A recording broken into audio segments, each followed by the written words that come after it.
Today, we're going to be looking at pandemics coming down the pipe and what we need to pay close attention to.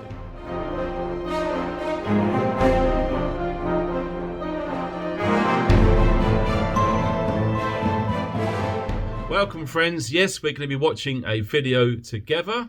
And let me tell you this, if some of you haven't seen this already, it may come as a bit of a shock. Okay, so please stay tuned to watch that. It's really important that we at least see it and have a better understanding. Now, what are we talking about? Training scenarios, exercises. How many times have we been privy to this sort of tactic in the past? Look at 9/11, for example.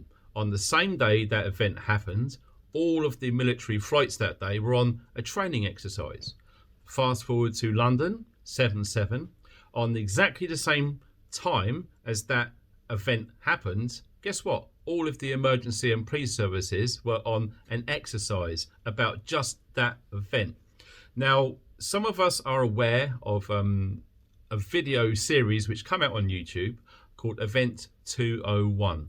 It came out 5 months or so before, guess what happened in 2020? Pretty much precisely outlining what was going to happen. Now, some people would say that's a coincidence.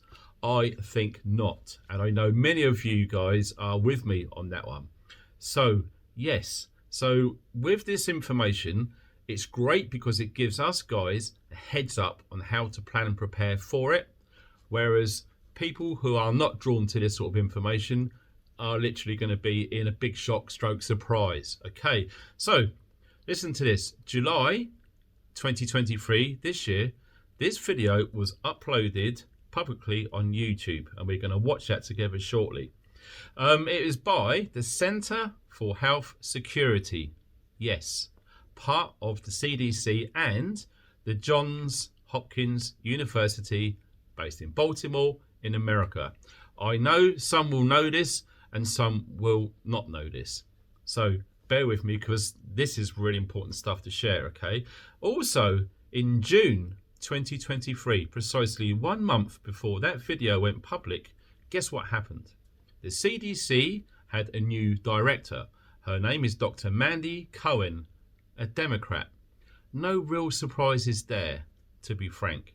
Now, guess what? She has a net worth of $31 million. But since 2020, so only 3 years, $10 million came into her wealth net. A bit of a coincidence, maybe? Possibly. I don't really believe in coincidences. I don't know about you. Let me know in the comment section of your thoughts. Now, she's married to a guy called Samuel Cohen. Samuel Cohen, you can do checks. Incidentally, the information about Mandy Cohen and her net worth, there's a link below this video. Please feel free to check it out. Also, there is another link to this guy, her husband. Now, obviously, she's married to this guy, Samuel Cohen. He is very big in healthcare, is an attorney, and he is very big in artificial intelligence. So health, law, and AI. 3 very dangerous mixes, in my opinion. Again, there's a link to that underneath this video. Please feel free to check it out. Now, the video you're about to watch about is a scenario. Fictional. Okay. So this is set in 2025, not far away, and it is an exercise. Okay. Who remembers Event 201? Some of you do. Many of you probably won't. And I'd like to bet that most people watching this haven't watched in its entirety the seminars, the videos, the presentations about the fictional scenario about what happened in 2020. I'm going to put the link or links to that series of videos underneath this one. I've done this before in live streams in the past, and it was good to hear feedback via email from guys who have watched some of it. I know it's a lot. It's about 8 hours long in total, something like that. So it's a lot to digest. But I think it's important to revisit that because what we've come to learn since what happened in 2020, you can absolutely correlate it with this video series, Event 201. Bearing in mind, this was released nearly half of a year before said issue happened in 2020. Coincidence? Absolutely not. Not a chance. Now, If you don't know about Event 201, guess what the partners are for that series of videos? The Bill and Melinda Gates Foundation, the World Economic Forum, and yes, the Johns Hopkins University. Yes, lots of coincidences here, aren't there? I know. Now, there's a video about 2025. Now, pay close attention to the mis/disinformation section in this video we're about to see together. It reiterates how important it is to share videos like this, because literally time is running out, and you'll understand more about exactly what I just said there once you watch this video. So, roll VT.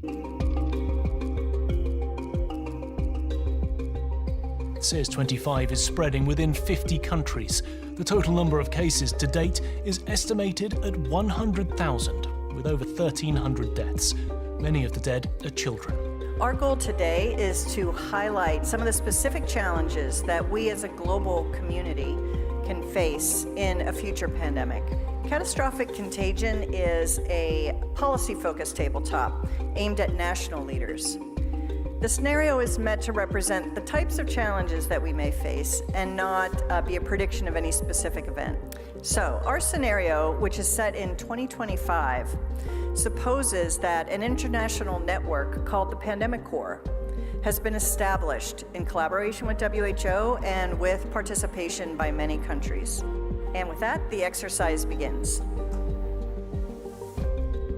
I want to thank you all for coming on short notice. As you know, the World Health Organization is receiving urgent requests for guidance regarding the new enterovirus outbreak in Latin America. Early projections suggest that a severe pandemic is possible if the epidemic is not quickly contained. A newly developed PCR-based diagnostic is already in use at national public health laboratories in both countries under emergency authorization, but testing capacity remains severely limited. Because community transmission is currently limited to these two countries, some experts believe containment is still possible. So the question for our first discussion here in this group is, should WHO recommend countries implement robust travel restrictions for Nueva Esperanza and San Rafael? And should WHO recommend closing schools in the affected areas of those countries? Recommended measures should be driven by scientific evidence. So whatever needs to be done in a way that can be done quickly but sustained. GNN will continue to follow the emerging health crisis. SARS-25 is now confirmed in 14 countries, with more than 8,700 confirmed cases and 155 deaths reported worldwide. The Pandemic Corps believes that there may still be a window of opportunity before SARS-25 becomes a pandemic. Should WHO recommend to countries that they voluntarily send public health specialists and responders to those countries most in need? Action needs to be taken at country level, and that needs to be enabled through a concerted global response that needs to massively scale up. There should be additional responders, but that should be combined with training of local people on scale. Plausibility of containment is very low. This is unfolding, it's evolving. So while it's Latin America focused heavily, we shouldn't forget the wider picture, expanding the tools, making them available, and having a better sense of what's really going on elsewhere. But in San Rafael in particular, where we've got a problem, it's a political leadership problem as well. There is no substitute for political leadership. There is no substitute for national leadership.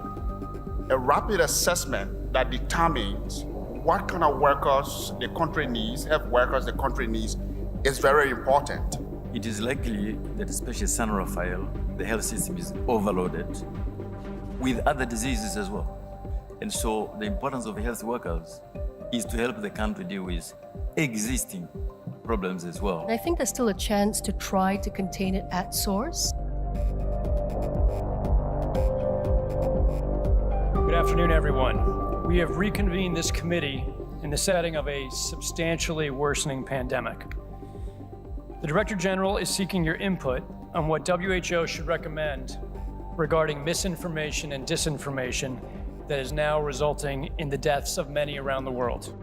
Many public health leaders are saying that misinformation about the potential vaccines on social media is undercutting trust in authorities and complicating their efforts to respond to the disease. Political leaders in San Rafael have not denounced the rumor.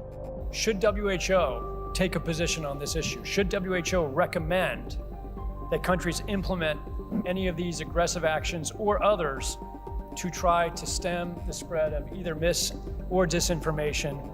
How far should governments be advised to go to try to handle this problem? The WHO should be the repository of information, but not the executor of decisions about what should happen at a local level. Government should take responsibility. The government need to say the truth to the population first.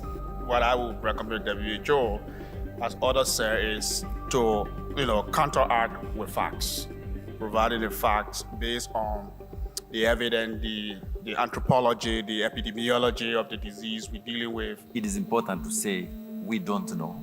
This is what we think. Today is March 20th, 2026, 2 months since the last meeting. The SEERS-25 pandemic has been ongoing for more than 6 months now. This is the 4th meeting of the Emergency Advisory Board. GNN's Hassan Kamara gets us up to speed with the latest news. Nick, experts tell us many countries with scarce healthcare and public health resources are facing tremendous challenges just providing basic healthcare and public health functions. Today, we will focus on the antiviral Extranavir, which has demonstrated efficacy as a treatment for SEERS-25. So here are 2 options for discussion today. The first option would prioritize countries that are in greatest need. The other option would allocate resources to countries with the necessary infrastructure already in place in order to make immediate use of the drug. Guided by the epidemiological situation in different countries rather than the capacity to purchase. Globally, I think it also needs to spend energy on convening the partners, the international partners, to ensure that option 2 countries are option 1 countries, right? So I think it's absolutely paramount that the countries who have the greatest need also have the infrastructure to administer it. We need a strong international health organization. It's power, more power of coordination.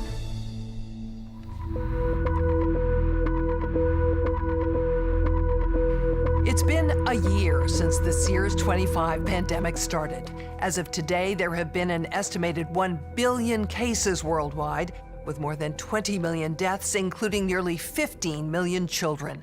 Countless millions are alive but left with paralysis or brain damage. Victims and their families are facing extremely uncertain futures. After SARS, MERS, Zika, Ebola, and COVID, governments were not better prepared. As enterovirus E5 sweeps the globe, some countries have done better than others in controlling its spread. The most successful countries are those which invested in preparedness and trained for this moment years in advance. This included having full-time pandemic preparedness and response teams, which conducted detailed operational planning and routinely tested those plans through exercises and drills. Leaders of these national-level professional teams were networked with each other in the Global Pandemic Core. Through this Pandemic Core network, public health leaders were able to collaborate in advance, share, and come to consensus around the best available scientific research and policy guidance, and therefore respond in more uniform ways in their respective countries.